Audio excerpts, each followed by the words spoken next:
Gikone to koro jotelo mag duond bura mar ODM e bade ma Migori oketo pogruok mag siasa tenge kendo chako chenro mar dongruok e alworagi ka giloso e kar chung' od bura ma Uriri. Jokanyogo mag ODM wacho ni pogruok gi osemiyo mbi mar duond bura buche mamoko kata duond bura no dok piny kendo miyo duond buche mamoko thuolo mar medo mbi margi. Gimedo ni en kinde margi mar ting'o nying ODM malo kapok ndalo campaigns ochakore ayanga magibiro bang' ywaruok mar jotelo kuom thuolo mar higa achiel.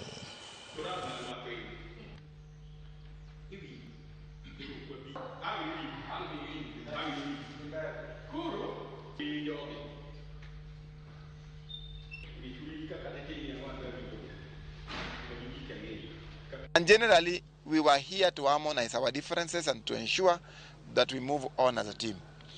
It is the resolution of this meeting that I continue as chair of that party at Uriri branch.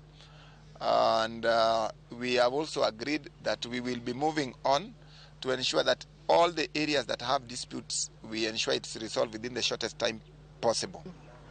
After a very long struggle with the court battles and so many ulabalus, but today I want to say that we are grateful for our sons, Alo Moga, Dano Moso, and Agwengendonyo, for accepting that ODM Uriri sub-county must be united and start a journey of moving forward.